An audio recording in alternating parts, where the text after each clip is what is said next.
Founder fans, Jason here, and today we will be talking about Jane Mecom. Now, Jane Mecom, as you could tell, is the little sister of Benjamin Franklin, and to help us talk about Jane Mecom, we are going to be joined by Professor Robert Allison of Suffolk University in Boston, Massachusetts. Mr. Allison, Professor Allison, thank you so much for joining us.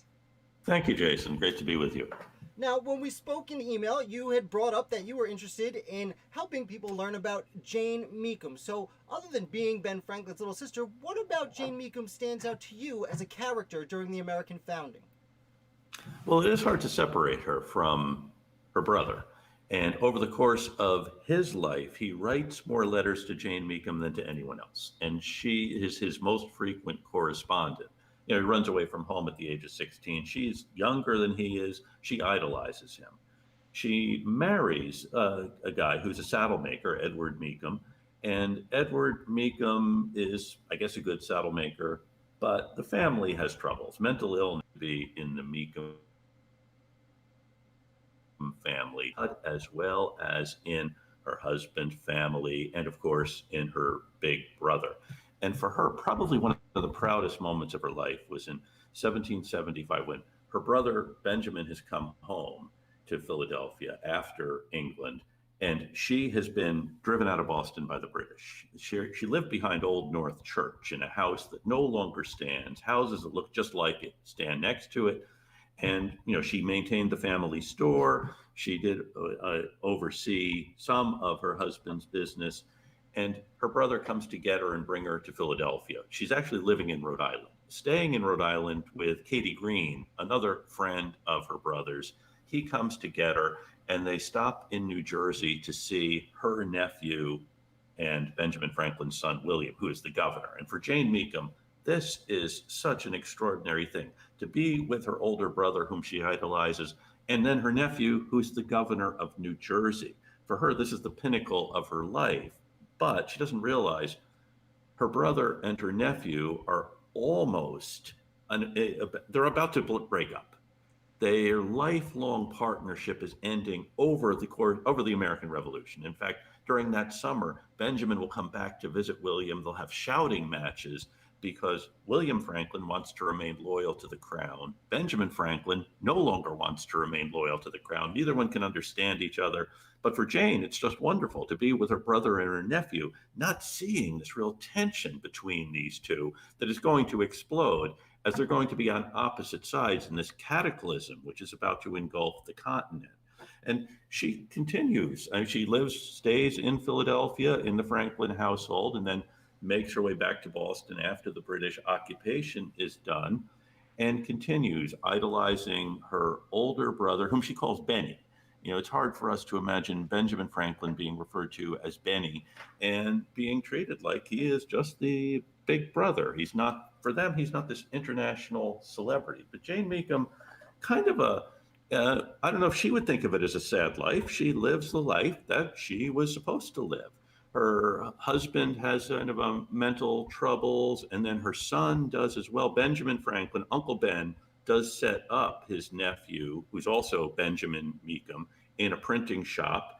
And young Benjamin Mecom thinks, well, I should dress like a gentleman since I'm running this business and I do represent the family. So he wears ruffled lace to the printing press and in other ways acts inappropriately for someone who's manning a press where your hands are going to get dirty. And certainly his uncle had gotten his hands dirty running a printing press and was never ashamed of doing this. So he does kind of disappear from the historical record. He's rusticated. He's put into what's supposed to be a quiet house in New Jersey or Pennsylvania where they hope his nerves will be calm, but he kind of vanishes. Jane Mecom survives her brother. She is the last surviving child of Josiah and Abia Franklin, but she never loses her great faith in God, her belief in her older brother, and in the community she lives in. And it's amazing, a woman who has, the one connection she has with us is, of course, her celebrity older brother. And I don't think we can understate his importance. But think about it, in the 20th century, Carl Van Doren and Jill Lepore both wrote biographies of this woman. We have two of the eminent historians, biographers of the last, half century, find her story interesting enough. And in fact, Van Doren published her letters to her brother, Right, thinking because that there is something we can learn about. I'm sorry I'm to sorry, I interrupt, didn't but I hear was your going to say, question. yeah, Jane Mecom would essentially have been a nobody if it weren't for her Yeah, extremely famous older brother. And you brushed by it. I just want to clarify that it was Ben Franklin's nephew, Benny Mecom. When he loses his mind, you mentioned they put him in a, lack of a better term, what we would consider an insane asylum. Although at the yeah. time it was He basically a house, and he just what couldn't get him into the Pennsylvania hospital. Yeah, yeah. The Pennsylvania hospital did have a floor for people who are mentally ill, but he couldn't get him into the asylum. So he has to find a home that'll take him in. So yeah, so he is. Uh, the care of the mentally ill was really abysmal in this period. In fact, the understanding of mental illness was really abysmal just across the board.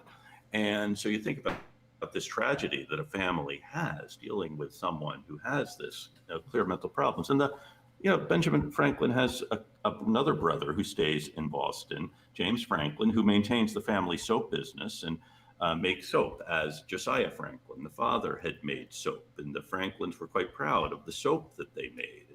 And this we can learn a lot about the lives of ordinary people through this ordinary family that happens to have an extraordinary member of it, because much of what they did has been saved, recorded, documented.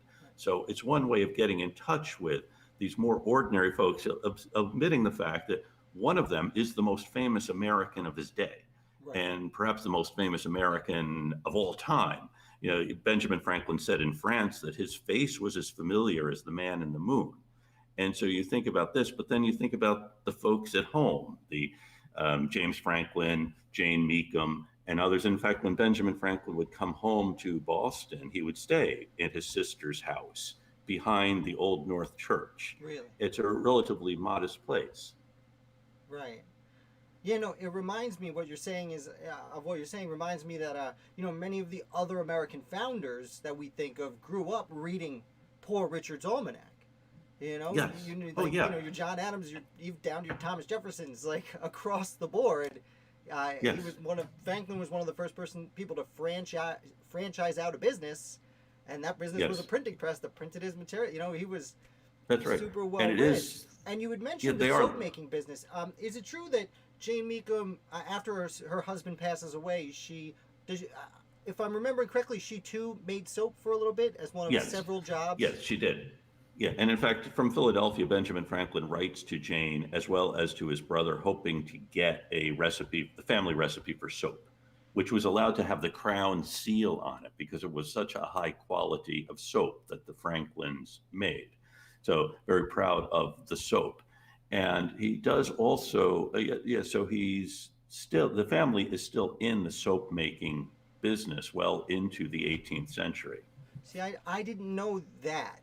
That makes a lot of sense, though, that the Crown actually recognized their soap, because that would explain how his older brother would be able to have obtained a printing press, which wasn't an easy thing to do in early 1700s. Well, Josiah Franklin, their father, he's a soap maker, and he has a lot of, say, 7 sons. He doesn't want all of them to become soap makers because then it's going to. So James Franklin, I misspoke when I said James was a soap maker. James was the printer. He's apprenticed to be a printer. Yeah. One son, John, is the soap maker, and soap and candle making. So he has that part of the family business. Another son becomes a mariner and actually is lost at sea. And then among the sisters, you have one who marries a merchant, and a couple of the nephews actually go into maritime trades. In fact, one of the other Franklin nephews makes the first chart of the Gulf Stream, and they're not really sharing this information because it involves trade routes as well as fishing grounds, but it's thanks to the Franklins and this connection with Jonathan Williams, the mariner, that we have the first charts of the Gulf Stream, which of course the British see is a very important secret to have from the French. Right. But of course, Benjamin Franklin, when he goes to France, shares this with the French as a way of undercutting the British monopoly on the North Atlantic. So it's really, Benjamin Franklin is not an individual individual separated from his family. He is in the context of this Boston family, New England family, which has certain advantages for everyone. Well, Professor Allison, we were going to talk about just Jane Mecom, but we covered pretty much the whole Ben Franklin's siblings, his nephews, his dad. I can't thank you enough for being here. Thank you for being here. My pleasure, Jason. It's great to be here. Well, make sure you come back real soon. We'll talk a lot more about all sorts of the American Revolution. Great. Founder fans, I just want to say another big thank you to Robert Allison, Professor Allison. He is working with Revolution 250, as you saw behind his head. The Revolution 250 is trying to preserve and educate Americans about the 250th anniversary of all of the American Revolution that is coming up starting years ago and continuing for the next several years. We're only a few years away from the Declaration signing 250. So check out the link below. I did not put the Twitter handle in there. It is there, but the website's in there. He hosts a podcast. They are just doing tons of great things to preserve American history. So make sure you check that out. Make sure you hit like and subscribe on this video too, because we bring you founders every day here. And come back tomorrow for another founder and more of the American Revolution.